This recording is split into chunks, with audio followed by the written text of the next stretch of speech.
मुजफ्फरनगर में थाना नई मंडी पुलिस को बड़ी कामयाबी मिली है। बुधवार देर रात हुई मुठभेड़ में पुलिस ने 12 घंटे के भीतर 2 लुटेरों को पकड़ लिया, जिसमें एक बदमाश पुलिस की जवाबी फायरिंग में घायल हुआ। पुलिस ने लूटे गए 4,500 रुपए, मोटरसाइकिल, तमंचा, कारतूस और अवैध चाकू बरामद किए। घटना 15 अक्टूबर को हुई थी, जब बिलासपुर निवासी आस मोहम्मद ने अपने पिता से लूट होने की रिपोर्ट दर्ज कराई थी। वरिष्ठ पुलिस अधीक्षक संजय कुमार वर्मा के निर्देशन में पुलिस ने घेराबंदी कर आरोपियों को दबोच लिया। घायल बदमाश को अस्पताल भेजा गया और दोनों आरोपियों के खिलाफ मामला दर्ज कर आगे की कार्रवाई की जा रही है। अभी थोड़ी देर पहले 11:15 बजे के लगभग जब Nai Mandi police A to Z तिराहे पर जब चेकिंग कर रही थी, उसी समय सुजड़ू अंडरपास की तरफ से तेज गति से संदिग्ध मोटरसाइकिल पे 2 बदमाश आते दिखे। जब पुलिस को संदेह हुआ, पुलिस ने जब रोकने का इशारा किया, एकाएक वो मुड़कर टिकैत चौक की तरफ भागने लगे।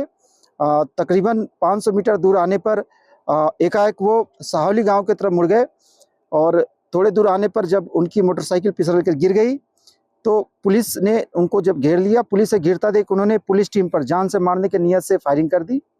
पुलिस ने आत्मरक्षा के प्रयास में जब जवाबी कार्रवाई की, जिसमें एक बदमाश के पैर में गोली लगी तथा दूसरा बदमाश मौके का फायदा उठाकर भागने लगा। पुलिस ने कॉम्बिंग करके दूसरे बदमाश को भी पकड़ लिया। पूछताछ पे जिस बदमाश के पैर में गोली लगी उसने अपना नाम इदरीस पुत्र अनीस, और जिस बदमाश को कॉम्बिंग के दौरान पकड़ा गया उसने अपना नाम रिहान उर्फ निहाल पुत्र नसीर आलम, ये दोनों बंदेड़ी थाना सिविल लाइन जनपद हरिद्वार उत्तराखंड के रहने वाले हैं। त्योहारों के मद्देनजर मुजफ्फरनगर के खाद्य विभाग ने दीपावली तक मिलावट रोकने के लिए विशेष अभियान चलाया है। 8 अक्टूबर से अब तक विभाग ने 66 फूड सैंपल लिए, 13 कुंतल फूड आर्टिकल सीज किए और 28 क्विंटल मावा पनीर नष्ट किए। खाद्य अधिकारी अर्चना धीरान ने बताया कि मिठाइयों की मांग के समय मिलावट होने की संभावना अधिक होती है, इसलिए पूरे जनपद में लगातार छापेमारी की जा रही है। इस कार्रवाई से मिलावटखोरों में हड़कंप मचा हुआ है और विभाग त्वरित कार्रवाई कर रहा है। इस समय दीपावली भाई दूज का पर्व है, तो इस अवसर पर मिठाइयों की मांग बढ़ जाती है, खोआ और पनीर वगैरह की। तो इस समय मिलावट होने का थोड़ी संभावना अधिक होने के मद्देनज़र इस समय विभाग द्वारा विशेष अभियान चला करके जगह जगह प्रवर्तन कार्रवाई की जाती है। लगभग कितने गाँव में छापेमारी की गई है और क्या क्या मिला है मैडम? लगभग पूरे जनपद में ही छापेमारी हो रही है और आज इस समय मैं बुढ़ाना से बात कर रही हूँ। SDM मैडम के निर्देश पर आज बुढ़ाने में कार्रवाई की जा रही है और पूरे जनपद में प्रतिदिन कार्रवाई हो रही है। मुजफ्फरनगर में ग्राम सीकरी निवासी महिला किसान श्रीमती कमलेश ने शिकायत की कि उनके खेत से 14 अक्टूबर को गन्ना चोरी हुआ और आरोपियों ने उन्हें मारपीट कर जान से मारने की धमकी दी। उन्होंने थाना भोपा में रिपोर्ट दर्ज कराई थी, लेकिन अभी तक पुलिस ने कोई कार्रवाई नहीं की। महिला किसान ने आरोपियों के खिलाफ त्वरित FIR और सुरक्षा की मांग की है। अभी मेरी चोरी से काट ली। ये यामीन के लड़के हैं, एक मोहरम अली से भतीजा है। नहीं आधे काट दे। आधा काट दे? हाँ जी। जो पता चला जी 14 तारीख में मैं गई सवेरे वहाँ खेत पर गई तो एक तो बुग्गी पर भर रहा था और 2 काट रहे थे। फिर जी थाने में भी करी, फिर चौकी में देखा, कुछ भी नहीं हुआ। देश भर में बढ़ते अत्याचार, शोषण और अपराध के मामलों पर अब सख्त कार्रवाई की मांग उठी है। सामाजिक संगठनों ने राष्ट्रपति और प्रधानमंत्री को ज्ञापन भेजकर सभी मामलों को गंभीरता से लेने, आरोपियों को कड़ी से कड़ी सजा देने और न्याय व्यवस्था को सुदृढ़ करने की अपील की है। ज्ञापन में सुप्रीम कोर्ट के न्यायाधीश पर जूता फेंकने वाले से लेकर दलित और महिलाओं पर अत्याचार करने वालों तक सभी पर सख्त कार्रवाई की मांग की गई है। साथ ही राज्यों में जातिगत भेदभाव, रेप, हत्या और अन्य अपराधों को रोकने के लिए ठोस नीतियां बनाने की बात कही गई है। देश के कई राज्यों उत्तर प्रदेश, हरियाणा, राजस्थान, बिहार, गुजरात, उत्तराखंड और पश्चिम बंगाल में हाल के घटनाक्रमों को लेकर लोगों में आक्रोश है। सामाजिक संगठनों ने कहा है कि जब तक अपराधियों को उदाहरणीय सजा नहीं मिलेगी, तब तक न्याय व्यवस्था पर विश्वास कमजोर होता जाएगा। मामला ये है, DM साहब के माध्यम से आज हम प्रधानमंत्री जी को और राष्ट्रपति जी को ज्ञापन सौंपेंगे। मामला यह है, विषय देश भर में दलित, पिछड़े, अल्पसंख्यक आदिवासी वर्गों पर लगातार बढ़ रहे अत्याचार, शोषण, अपराध होने के विरुद्ध में एवं सभी मामलों पर प्रकरणों में कठोर से कठोर सजा कार्रवाई होनी हेतु जरूरी है। इस संबंध में हम ज्ञापन देने आए हैं। और जैसे अनिल मिश्रा जी ने अभर्थ टिप्पणी की थी बाबा साहेब पर कि बाबा साहब का नाम खत्म कर देंगे, संविधान खत्म कर देंगे, आरक्षण खत्म कर देंगे। ऐसे तुच्छ मानसिकता के लोग, मनुवादी लोग जेल की सलाखों में होने चाहिए जो महापुरुषों का अपमान करते हैं। मुजफ्फरनगर में मिशन शक्ति 5.0 के तहत जय हिंद पब्लिक स्कूल की छात्रा कुमारी अनु चौहान को एक दिन के लिए जिला पंचायत अध्यक्ष की कुर्सी सौंपी गई। उनका स्वागत अधिकारियों ने बुके और प्रतीक चिन्ह देकर किया। वर्तमान जिला पंचायत अध्यक्ष डॉक्टर वीरपाल निरवाल ने उन्हें सम्मानपूर्वक कुर्सी पर बैठाया। अनु चौहान ने अधिकारियों से परिचय लिया, जन समस्याओं को सुना और स्वास्थ्य शिविर व दवाई छिड़काव की पहल के लिए अनुरोध किया। उन्होंने कार्यालय परिसर का निरीक्षण किया और कर्मचारियों से संवाद किया। अनु चौहान ने बताया कि भविष्य में वह डॉक्टर बनकर समाज की सेवा करना चाहती हैं। डॉक्टर निरवाल ने नारी सशक्तिकरण पर जोर देते हुए कहा कि सरकार के प्रयासों को आगे बढ़ाना हम सभी का दायित्व है। मुझे अध्यक्ष बन के बहुत अच्छा लगा और यहाँ पे जो समस्या है, जिला पंचायत का कार्य यही है कि उसे सही करना। समस्याओं को शक्ति मिशन के तहत बनाया गया है, उसमें थोड़ी सहायता मिले, उससे थोड़ा हो जाए तो उसके लिए बनाया गया है। अच्छा अनुभव रहा है यहाँ पे, उसे काफ़ी अच्छे कार्य करने होते हैं। पहला, सबकी सड़कों वड़कों का ध्यान रखना, विकास करना, उसमें सब जगह तालाबों का वो बनाना और सबकी समस्या का समाधान करना उनका कार्य होता है। अच्छा कार्य करते हैं, काफ़ी संघर्ष करना पड़ता है। और सबसे बड़ी चीज़ कि वहाँ पे स्कूलों की, कॉलेजों की बहुत कमी है। जो हमारे सर है मिलक राम सर, बस वहाँ पे उनका विद्यालय और 2 विद्यालय हो रहा है बाकी के, पर जो जिसका अच्छा प्रदर्शन रहा है वो है जय हिंद पब्लिक स्कूल। मुजफ्फरनगर के शिव चौक पर आज स्वदेशी संकल्प यात्रा पहुंची। भारतीय किसान यूनियन राजनीतिक के राष्ट्रीय अध्यक्ष धर्मेंद्र मलिक ने इस दौरान लोगों से अपील की कि वे अपने देश में बने उत्पादों का ही उपयोग करें। उन्होंने कहा कि भारत और भारतीयता को बचाने के लिए विदेशी कंपनियों के बजाय स्वदेशी वस्तुओं को अपनाना जरूरी है। बैनरों पर विदेशी कंपनियां भारत छोड़ो के नारे लिखे गए और जनता से स्वदेशी आंदोलन को मजबूत करने का आह्वान किया गया। आज हमारे यहाँ एसटी मार्केट में स्वदेशी जागरण मंच के माध्यम से संकल्प यात्रा जो आज पूरे प्रदेश के अंदर निकाली जा रही है वो आई, उसका स्वागत किया गया। और स्वदेशी जागरण मंच का उद्देश्य भी यही है, जैसा कि पहले बहुत से लोग ये ध्यान करते हैं कि भाई चरखे चरखे तक ही हम सीमित रह गए, खाली खादी तक ही सीमित नहीं है। ये कहा गया है कि मंच के माध्यम से कि जो भी निर्मित वस्तु हमारे देश में है उसका हम ज़्यादा से ज़्यादा उपयोग करें।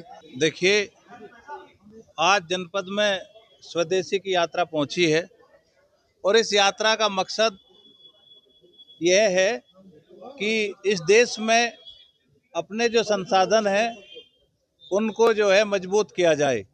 एक बार लाल बहादुर शास्त्री जी ने ये कहा था कि भाई एक टाइम भूखे रह लेना, लेकिन विदेश में जो आयात के लिए हम अनाज के लिए कटोरा लेके खड़े होते हैं उससे हमारा उत्पीड़न होता है। उसके बाद प्रधानमंत्री नरेंद्र मोदी जी ने आह्वान किया है इतने लंबे समय बाद कि हम जो स्वदेशी है उसको हम मजबूत करें। इससे हमारा मकसद ये है कि जिन वस्तुओं में देश का श्रम लगता है, देश का धन लगता है, देश की जमीन पे फैक्ट्री लगती है, हम अधिक से अधिक उनका उपयोग करें।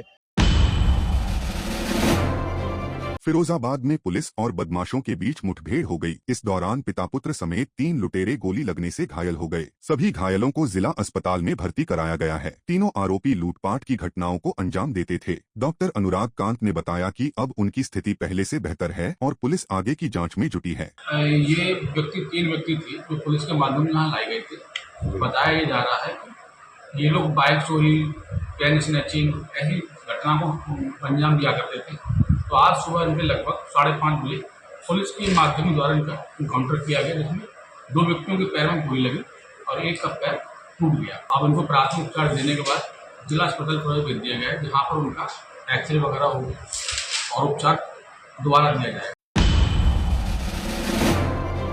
बिहार में एनडीए के भीतर सीट शेयरिंग का ऐलान तो हो गया है, लेकिन सब कुछ शांत नहीं है। आरएलएम के प्रमुख उपेंद्र कुशवाहा की नाराजगी की खबरों से सियासत में हलचल मच गई है। मंगलवार रात नित्यानंद राय ने उनसे मुलाकात की, जबकि बुधवार को उन्होंने दिल्ली में अमित शाह से भी चर्चा की। हालांकि कुशवाहा ने मीडिया से कहा कि सब कुछ ठीक है, लेकिन अंदर खाने असंतोष की चर्चा बनी हुई है। माननीय गृह मंत्री जी के साथ मुलाकात हुई और उस इशू पर विमर्श हुआ और विमर्श के उपरांत अब हम उम्मीद करते हैं कि कोई कठिनाई आगे नहीं होगी। एनडीए की सरकार बिहार में निश्चित रूप से बनेगी। हर तरह से एनडीए में सभी घटक दल के लोग तैयार हैं। देखिए, बहुत बड़ा मसला नहीं है। अब एक सीट को लेकर के वो दिल्ली गए हैं और अभी जो सबसे ताज़ा उनका जो बयान है वो आश्वस्त दिख रहे हैं कि अमित शाह जी से मिलकर के इस समस्या का समाधान कर लेंगे। नहीं, माननीय उपेंद्र जी अभी बताए ना, सब ठीक है और सब ठीक हो जाएगा।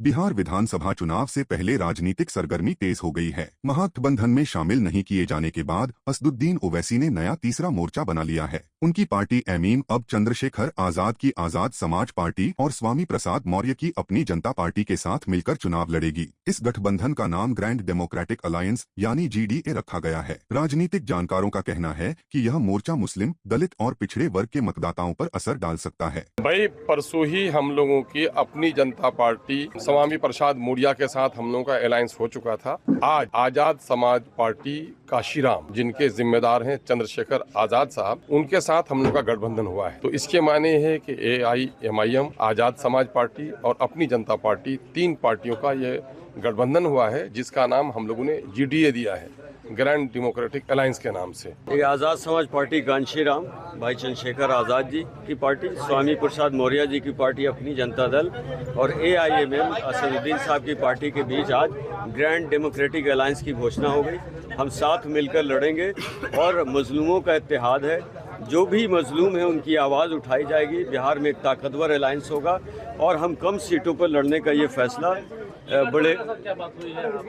कम सीटों पर लड़ने का फैसला हमने बिहार में किया है, ताकि भाजपा को रोकने में पूरी मदद उनको भी की जाए जो लोग ये भ्रम फैला रहे हैं कि हम भाजपा को हराकर A to Z की पार्टी बनाकर मुख्यमंत्री बन जाएंगे। राजस्थान के जैसलमेर जिले में दर्दनाक हादसा हुआ जब जोधपुर हाईवे पर चलती बस में अचानक आग लग गई। हादसा आर्मी स्टेशन के पास हुआ, जहां आग ने कुछ ही मिनटों में पूरी बस को अपनी चपेट में ले लिया। इस घटना में 20 यात्रियों की मौके पर ही मौत हो गई, जबकि 15 से अधिक लोग गंभीर रूप से झुलस गए। स्थानीय लोगों और पुलिस की मदद से घायलों को जिला अस्पताल में भर्ती कराया गया है। फिलहाल प्रशासन ने हादसे की जाँच के आदेश दिए हैं और मृतकों की पहचान की जा रही है। कुल 16 लोग की स्थिति दयनीय थी और उनको जैसलमेर से यहाँ चिकित्सा के लिए ट्रांसफर किया गया था। 15 लोग यहाँ पे महात्मा गांधी हॉस्पिटल में आ चुके हैं और एक श्री राम हॉस्पिटल में उनका चिकित्सा चल रहा है। टॉप प्रायोरिटी दी जा रही है और सारे चिकित्सक इसके चिकित्सा में लगे हैं। इसमें कोई भी कोताही नहीं बरती जाएगी और जैसी स्थिति होगी आपको बताया जाएगा। बस के अंदर लोग मतलब बस की जो जिस बुरी तरीके से चली है बस, जो विस्फोट हुआ जिस तरीके से, मैंने कभी जिंदगी में नहीं देखा। बस के अंदर तो जो आर्मी ने निकालना था निकल गए, पर कोई ऐसी बॉडीज जो है जो बिल्कुल ही खाक हो गई उसका हम कह नहीं सकते। जो घटना जैसलमेर के थैयात गांव में हुई है वाकई दुखद है और पूरे प्रदेश में एक दुख की लहर है। जाहिर सी बात है कि जो तमाम लोग जो आज यहाँ पहुंचे हैं, जो जोधपुर तक जिनको ले आया गया है घायल अवस्था में, हम सभी की नैतिक जिम्मेदारी बनती है कि हम इनके लिए कुछ न कुछ करें।